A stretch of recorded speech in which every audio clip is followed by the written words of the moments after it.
Vamos lá para o Intercept Brasil, gente, neste texto a respeito do Haddad e do Tachad. O brasileiro não aguenta mais os impostos e outros mitos. Em meio à chuva de memes sobre Haddad e os impostos, não podemos esquecer que no Brasil os ricos pagam poucos impostos e que os brasileiros querem que eles paguem mais. Texto do Jeff Nascimento, advogado em Direitos Humanos e doutor em Direito Internacional pela USP. Vamos ler juntos aqui.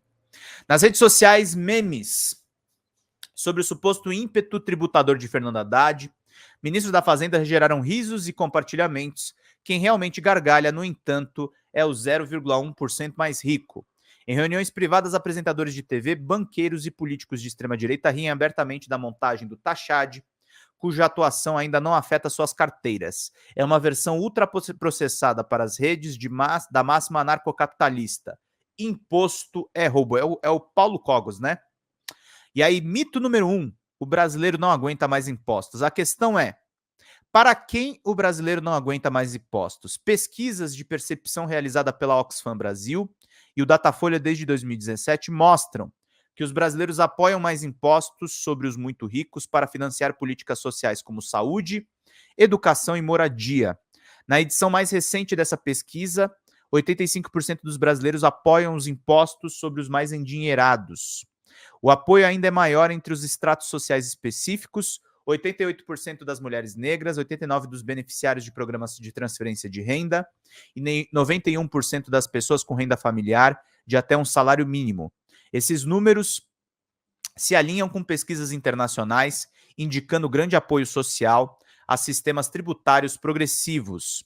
Nos últimos anos, o vínculo entre tributação e financiamento de políticas públicas tem se fortalecido, com 56% da população apoiando o aumento de impostos para financiar a saúde, educação e moradia, mesmo quando não especificado que seja apenas para os ricos, segundo a Oxfam Brasil, em 2022. Gente, pinguem superchats, falta só 17, meus caros.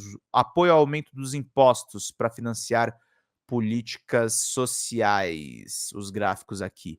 Mito. Todo mundo sabe que o brasileiro paga muito imposto. A resposta é: depende. Em países como o Brasil, com sistemas tributários altamente regressivos, os pobres pagam mais imposto proporcionalmente do que os ricos.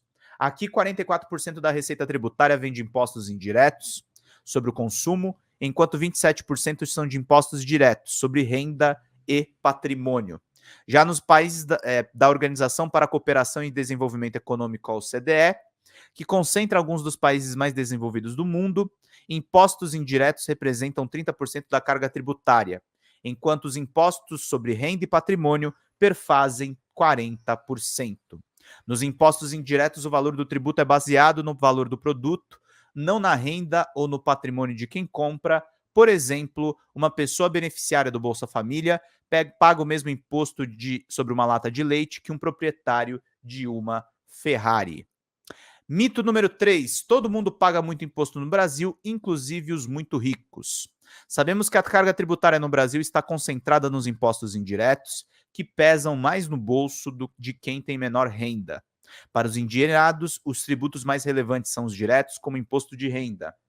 Por conta de uma tabela desatualizada e pouco progressiva, além de diversos tipos de exceções, os muito ricos são altamente privilegiados e pagam muito menos imposto do que seria justo.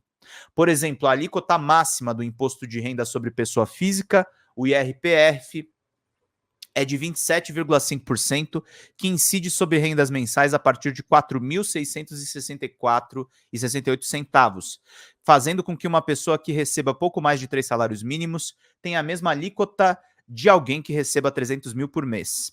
Desde 1995, lucros e dividendos de empresas não são taxados na pessoa física, permitindo que 1% mais rico tenha recebido 412 bilhões sem recolher um centavo do IRPF em 2021.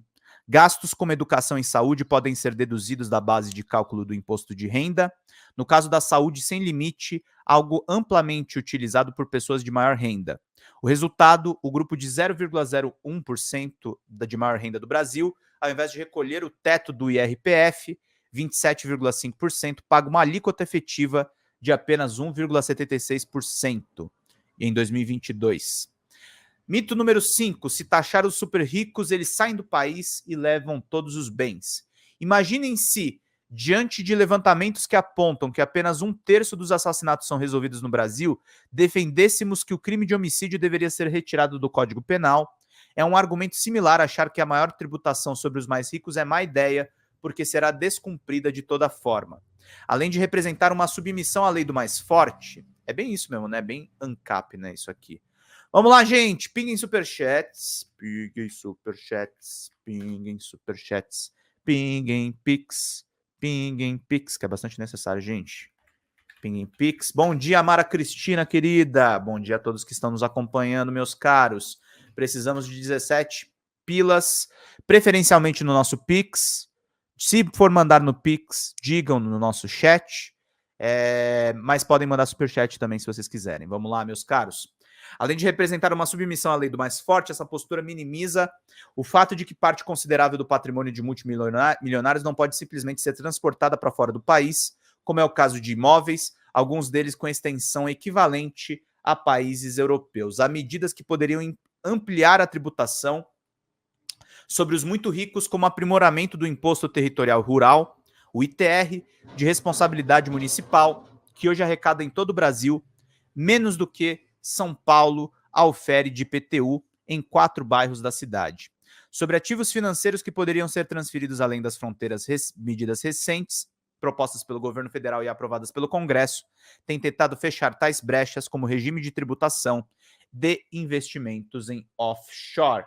Fala, Maísa Oliveira, bom dia, querida. Para restringir ainda mais a transferência de ativos, o Brasil tem defendido na condição de presidente do G20 regras uniformes de tributação internacional sobre os super ricos, mecanismos de controle e transparência de dados no plano transnacional. Às vésperas do 36º aniversário da Constituição Federal de 88, o imposto sobre grandes fortunas segue não regulamentado em um momento em que cada centavo importa para fechar as contas públicas. Ok, tudo bem. Nada disso muda o essencial, o ímpeto taxador do Haddad e do Lula. Parte-se da premissa de que todos os tributos podem ser decididos unicamente por uma canetada do Poder Executivo, o que, em regra, isso não procede. A dificuldade de levar adiante propostas de reformas tributárias é um exemplo disso, por envolver competências recorrentes entre entes federativos, mudanças de tributos e consumos que requerem a aprovação da proposta de emenda constitucional pelo Congresso Nacional, o que, aliás, foi realizado em 2023, um feito inédito sobre o regime da Constituição de 88.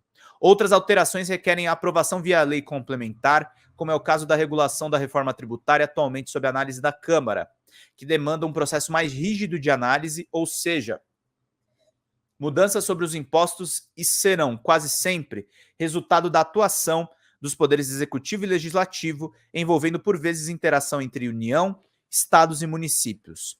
Atribuir uma ação a uma única pessoa é algo que serve apenas como anedota. Tomemos como exemplo o debate sobre desoneração de folha de pagamento, cuja prorrogação foi vetada pelo Planalto e posteriormente reafirmada pelo Congresso com derrubada de vetos.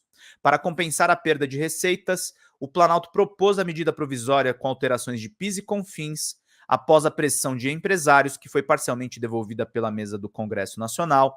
São casos que mostram como o Executivo está longe de ter poder absoluto de agenda em termos tributários.